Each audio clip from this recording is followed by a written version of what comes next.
Hi, I'm Dr. Gwen, and my channel is all about creating content that empowers the neurodiverse community.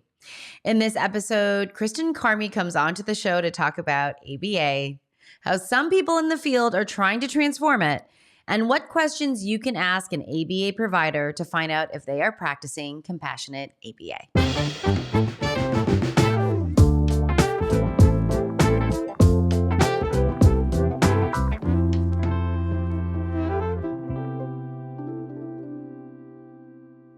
Welcome to the show, everyone. I have the honor and pleasure of welcoming back Kristen Carmi, owner of the South Bay Child Advocates, and relevantly, with relevance, also a behavior analyst. Hi, Kristen. What kind of opening is that? What kind of introduction is that? It doesn't matter. Let's just move forward.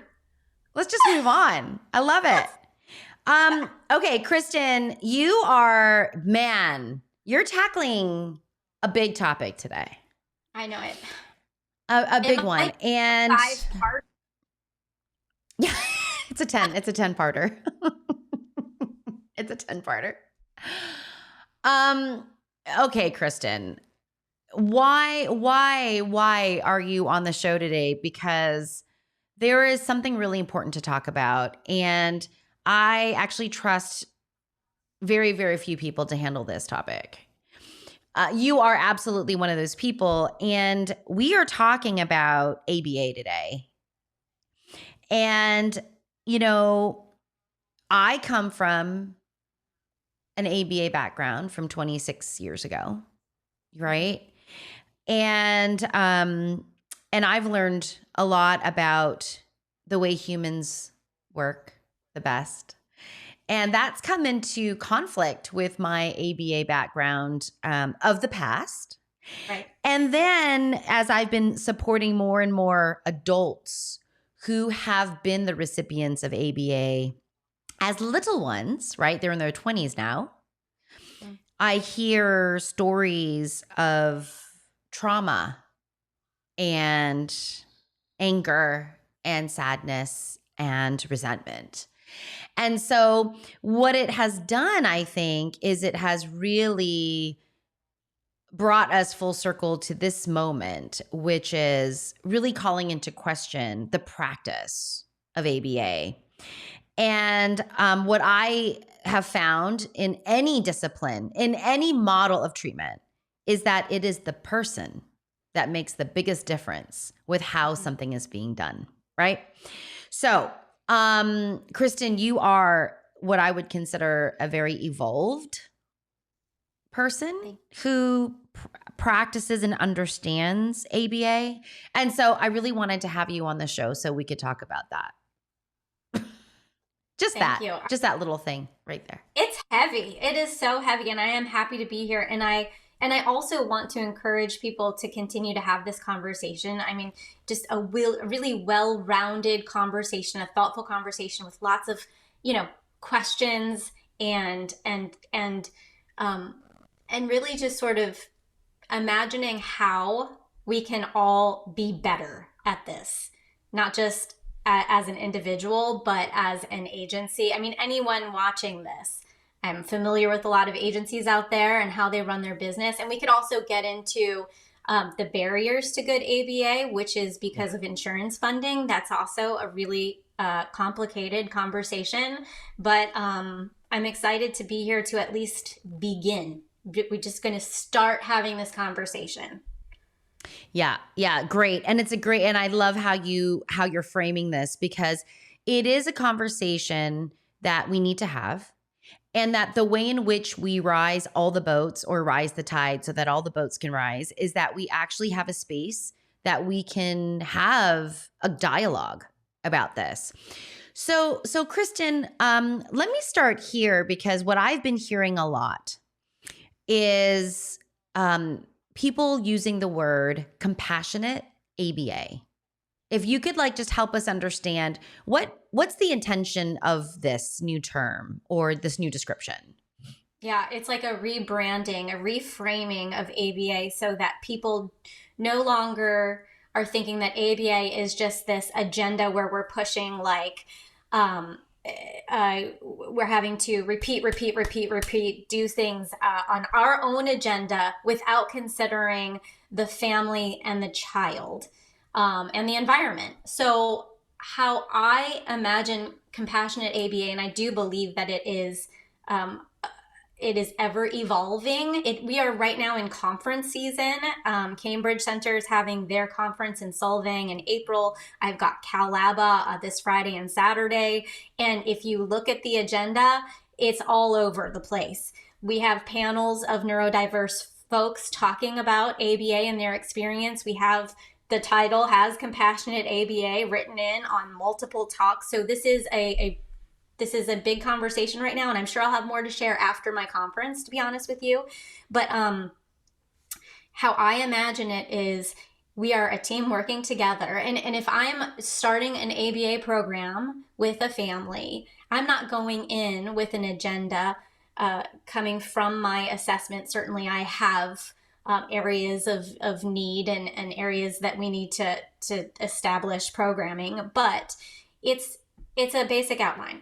And so I'm going to the family to say, what is important to you? ABA is about socially significant learning, things that are important to the society we're living in, to the home you're living in, to the culture that you are from, to the family values that speak to what motivates, your daily living, how you have dinner together, how you go to bed at night, how you wake up and greet the day. I mean, it's really about what is important. So if I come in with ideas, they are then molded by what is important to the family. And the truth is, I can teach a child whatever, but if a family isn't going to uphold and generalize those skills in that environment, then what is the actual point?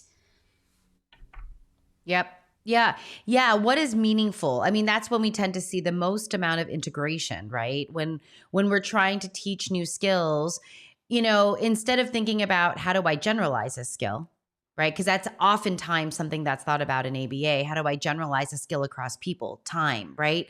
Locations, environments, demands, stimuli, right?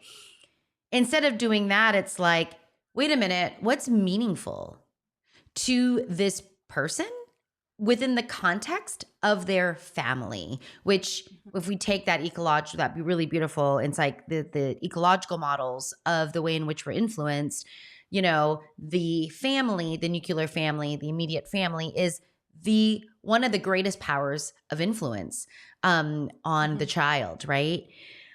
So what I love here, Kristen, is, I feel like ABA has always been on one end of the continuum with DIR or floor time on the other end of the continuum. If we think about, treatment, and that one of the distinguishing factors back in the day was that ABA was other adult directed and DIR floor time was child directed. This was kind of one of the pieces of the framework in which programming was to happen.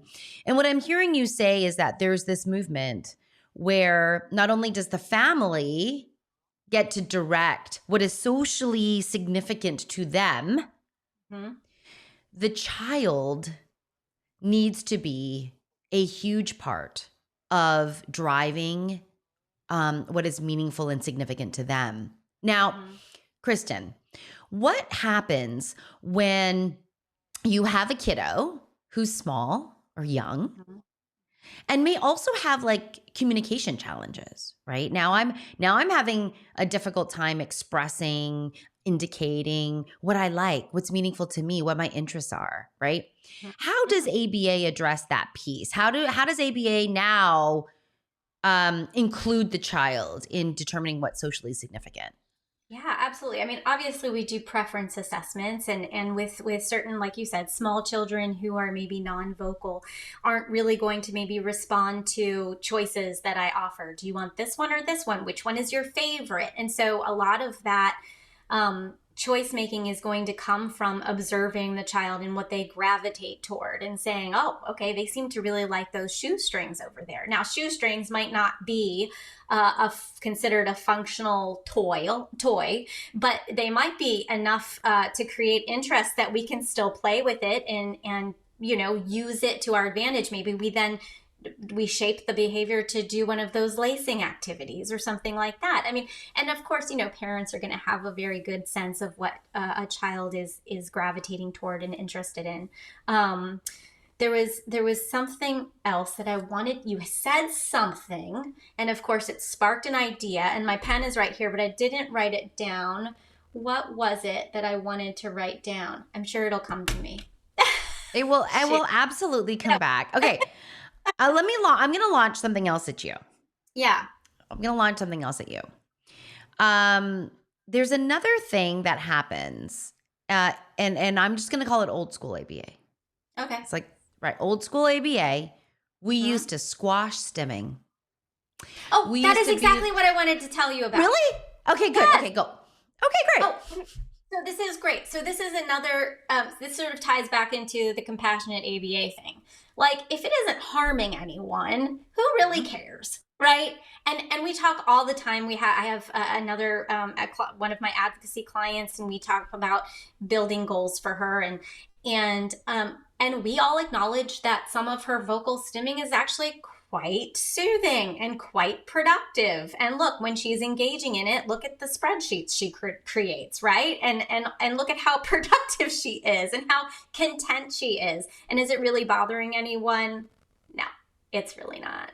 But the other thing but we do have to look at potentially dangerous stimulatory behavior, right? So of course, mouthing, putting things in your mouth might not always be safe. So we'll want to designate something that is safe. So really focusing on the positive replacement behaviors. We're not going to be like, get rid of this behavior and get rid of that behavior if we have no offering, to replace it functionally with something else that is less dangerous, but still satisfying that need. The other thing is talking about like developing goals based on what is pivotal. Some goals, and I'm not really talking about pivotal response training. I'm not talking about PRT specifically, but just the goals that then open up the doors to other things. And so this is where that like ableist conversation comes in. Like, well, we should just, accept this person for who he is. But what if the least dangerous assumption is to say they are able to learn this thing and it does open up doors? And so, you can have these very complicated conversations and we can't look into a crystal ball to know exactly where we're going, but isn't it less dangerous to assume that they can learn and then they do have the opportunity to expand their knowledge and their community and their interests? For me, that is what ABA is about. It's showing a child or a person or adult, whoever, all of the things that they actually might be interested in. And let's give them the chance and watch the doors open potentially. Now, at what point do we stop? Again, this isn't about our agenda, but it's about observing. And it's about communicating with the family and it's working together. This isn't about me and my own ideas and what I think this child or person needs, but how we're all working together to collaboratively make these decisions. And also to collaborate with the other service providers because they know other things that they can also contribute to this decision-making process. The OTs and speech therapists and physical therapists and all of the wonderful people who are in that person's life. Yeah, that's awesome. I mean, I love the idea of a pivotal behavior. In my practice, I call that a lever. Like if I pull this lever, what are the cascading effects that I can have? When I work on that one piece, and in psychology, we tend to believe that that's in the distress tolerance and emotional regulation areas, because when you manage both of those big arms, other things really can fall into place. Yeah. I think the stimming thing is a real thorn, because stimming really is what we consider, I think now, to be regulatory. that stimming is regulatory. I really like that idea that, well, if the stim is dangerous though, we don't want to we don't want to remove it, we want to replace it.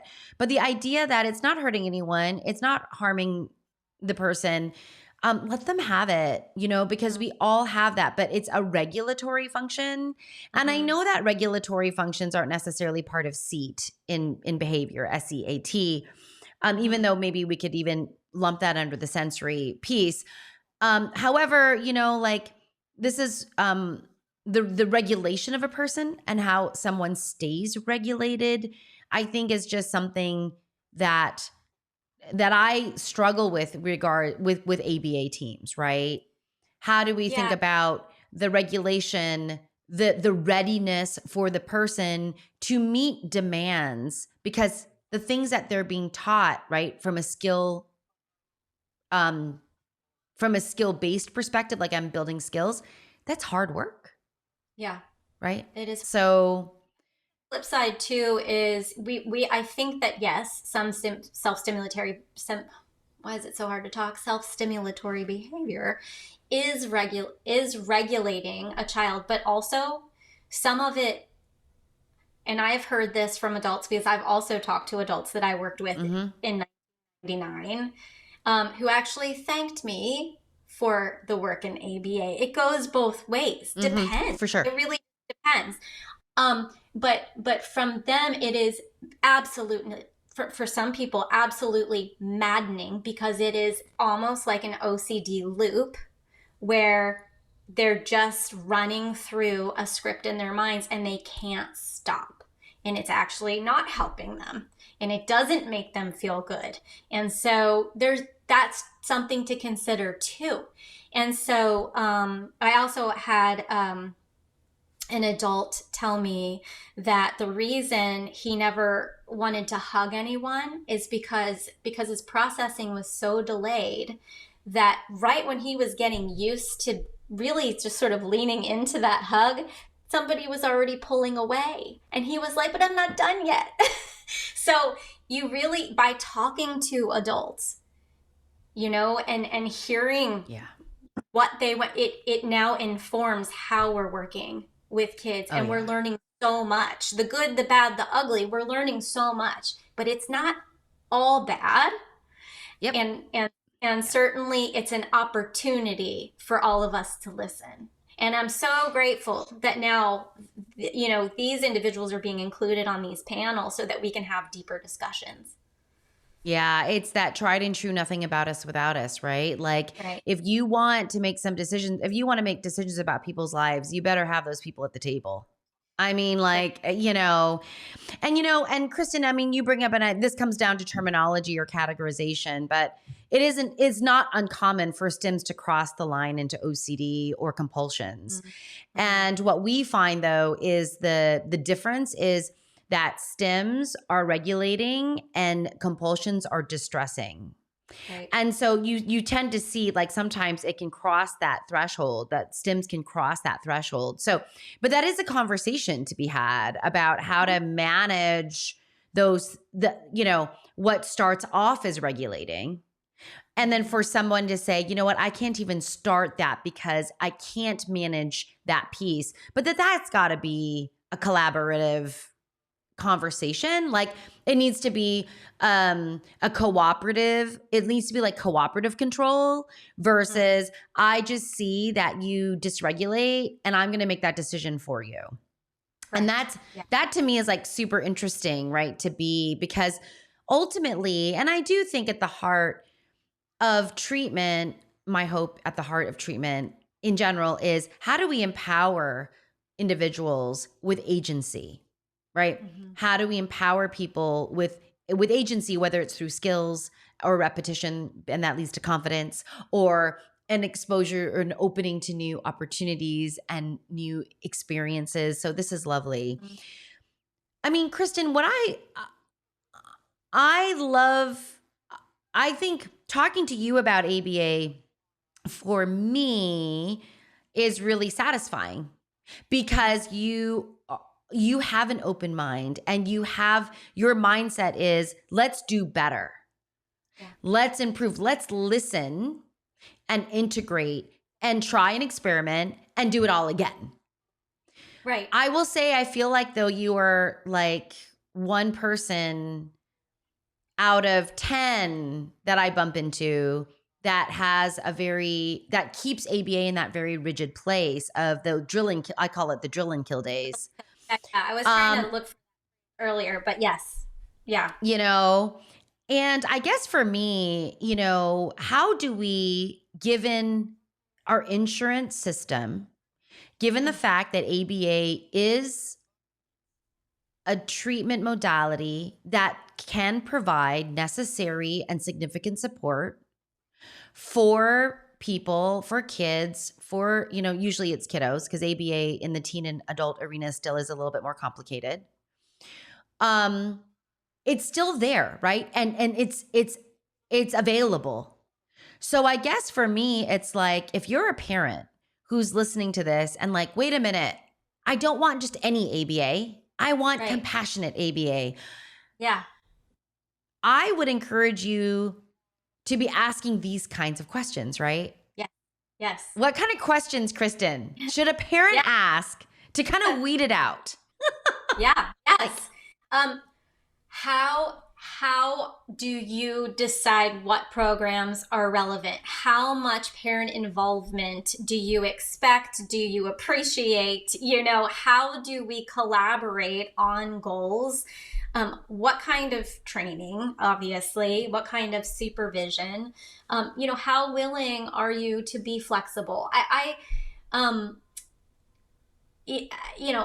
ABA should be fun and dynamic, and it's like anything. I mean, we've all had that really boring teacher, and they look like they'd rather be somewhere else. And when I would see therapists, ABA therapists who would look bored, I would say to them, if you're not having fun, the child's not having fun. They can see right through you.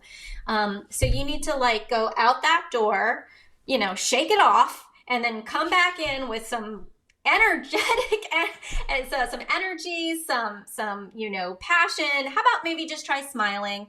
But it's a good question. I actually have a presentation that I did for some parents, and I wrote down some questions for them. I think the sad thing is that the insurance model has shifted everything.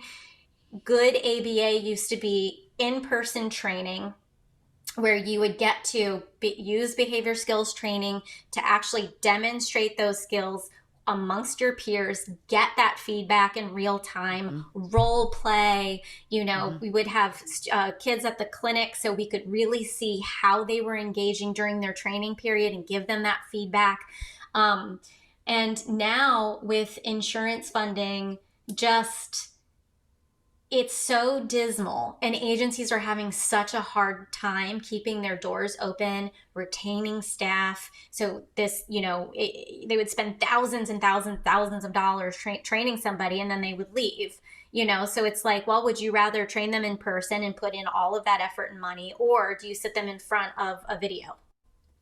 And that video is not going to give you that feedback, and it's not going to give you that dynamic experience. And so that's the really sad thing. Also, insurance is now, saying that, all supervision needs to be done in front of the child. And so you are literally not getting paid for writing reports. And all of your supervision hours have to be done at the home in front of a child. Well, what about all of the data analysis? What about all of the stimuli, creating the stimuli and really looking at the graphs and making these clinical decisions? You're not able to do any of that stuff and get paid anymore, which is ridiculous. And so everything's getting sloppy. Also, everything's moving towards iPad data entry. And so to make any real cool changes on the fly to programming, you can't do, because it's all, well, whatever's in this iPad, I guess, is what I'm going to do. And I'm so old school. I would rather just have my paper and pen and be like, you know what, I'm going to try this really cool thing right now and see how it goes. And it's it's, I'm being thoughtful about it. I'm not just willy-nilly pulling something out of the air. It's based on an established program, but I'm going to go this different direction and see if the child's engaged and see how this skill's generalizing. I don't feel like people can do that anymore. Maybe I'm wrong. Maybe somebody should do some research on that. That's hilarious. Kristen, you're like, anyone out there? A little I know. dissertation. Well, and to your point, so I'm taking this semester off, but I'm usually at the practicum autism. I do the graduate practicum hours at the autism clinic in CSUN.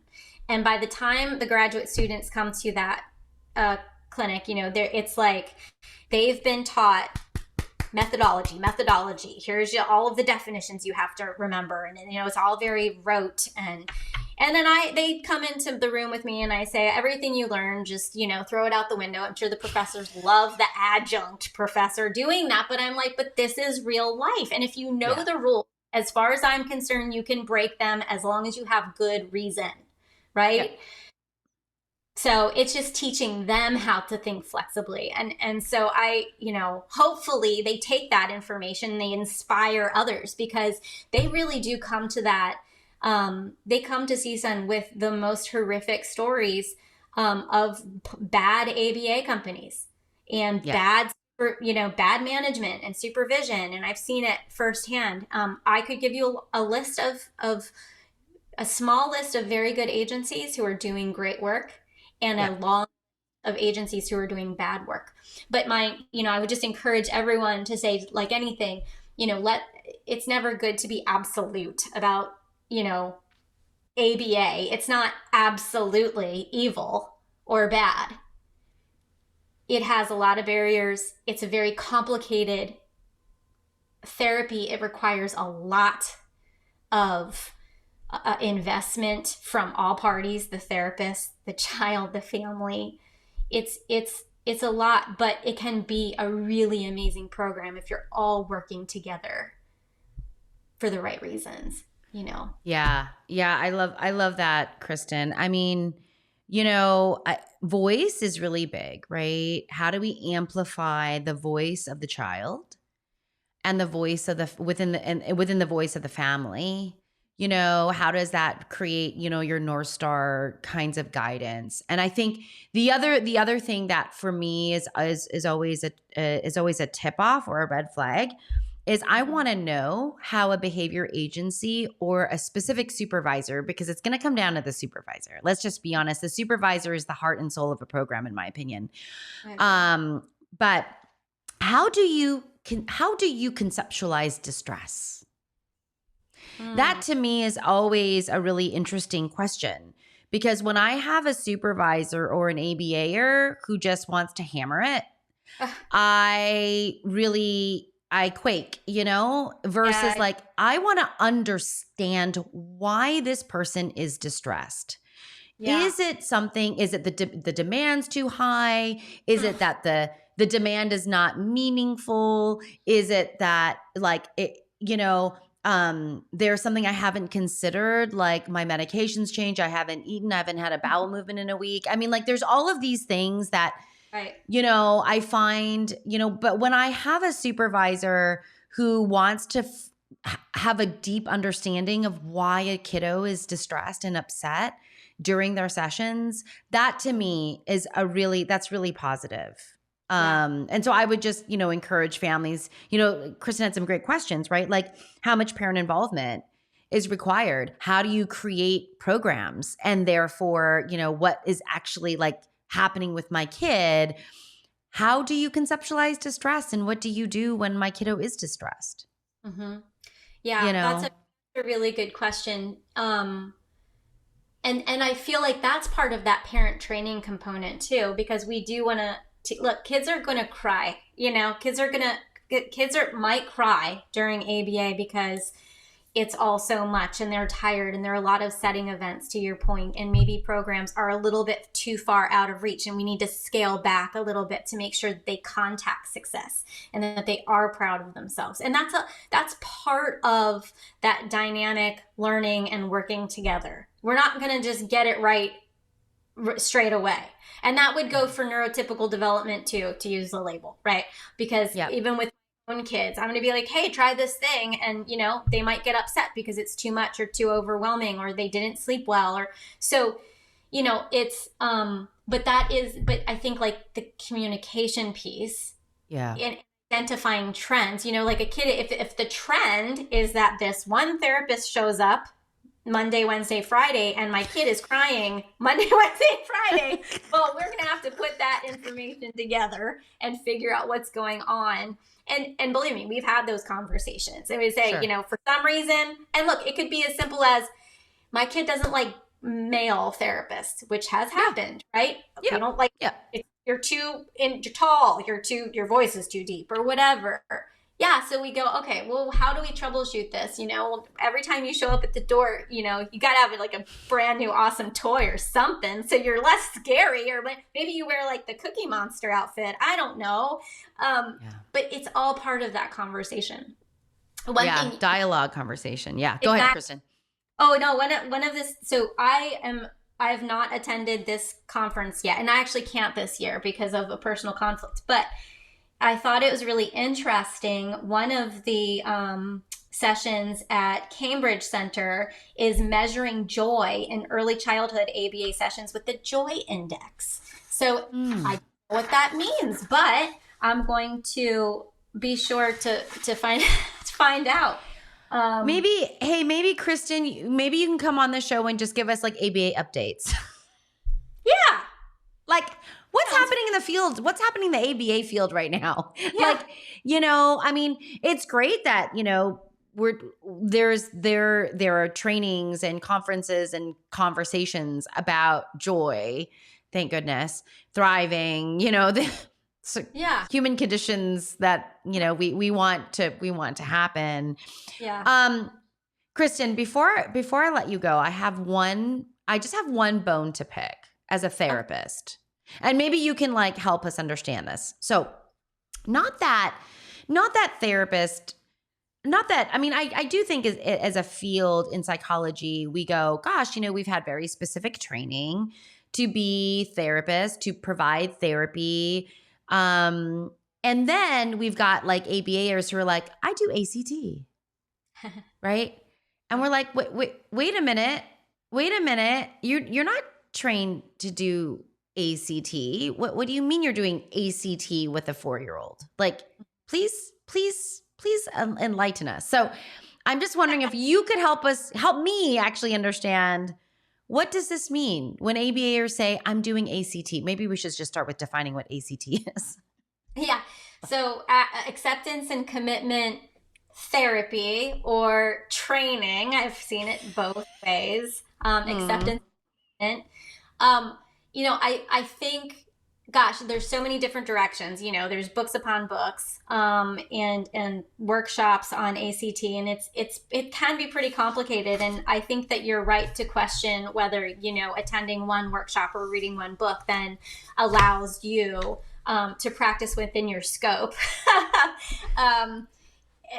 So this is how I use it, and I think this just comes down to like responsible, ethical, staying in your lane kind of thing. Because I have attended a workshop, an ACT workshop in Baltimore, and it was fantastic. It was eye-opening. But the one thing that I took from that was the importance of values guiding your decisions. And so when I work with parents, sometimes the parents and I might not be on the same page. I might be like, gosh, you know what? This kid needs to start expanding their diet. They are only eating French fries and chicken nuggets, and it's like not okay, long term. So we've got to like figure out a plan here. But the parents are like, well, more importantly, we would like for our child to stop engaging in self-injurious behaviors. Fair enough, right? So these are conversations. Your value is for your child to stop hurting himself. My value just on the surface is, gosh, we need to start, working on expanding a food repertoire. But you know what? We have to get to a place where our values align.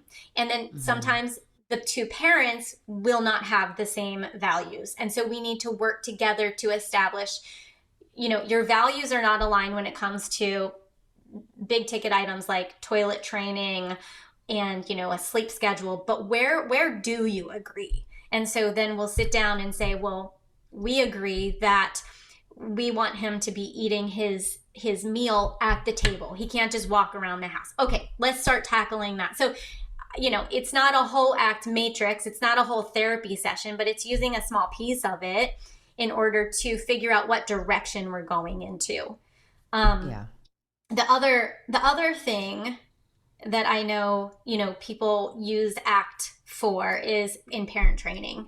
And I should say, in order to better tolerate their child's behaviors. So acceptance of certain behaviors that might, after a while, just start to really wear on you, because that does happen, right? Mm-hmm. And it's okay to accept, right, that's how you feel. You're tired. You're annoyed.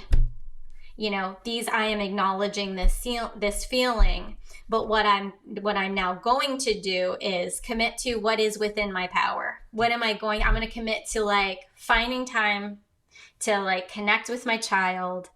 So these are small but very important things that come out of ACT that are not necessarily, now I'm using ACT to therapize. Yeah. No, I appreciate that. It's almost like, let's borrow some pieces of this in order to inform or elevate the framework that I'm functioning within.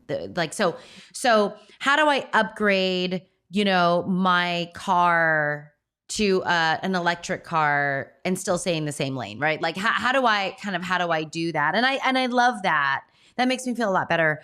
And especially because, there's something really lovely about unification of values and identification of values. I think sometimes we don't even know what our values are until we're asked and we're given a formal, we formally have to speak them out loud. I think that's very clarifying. But the other is, focusing on what I can control and what I can't. And that's a lovely process. Still therapeutic, but I like that that's being borrowed in many ways. But I love that. Okay, well, that makes me feel better. Thank you, Kristen. Okay, well, good. There are plenty of BCBAs out there who are also clinical psychs. Evelyn Gold is one of them. I'll just throw her name out there. She should be on one of these programs because she's amazing, and she does a lot of work with children with OCD and anxiety through the New England Center. So, there are people who know it very well, and that is not me or most of the people who are BCBAs. And so, yeah, just borrowing is a good way to put it. Yeah, it's like informing, right? Mm-hmm. It's informing what I do. So this is great.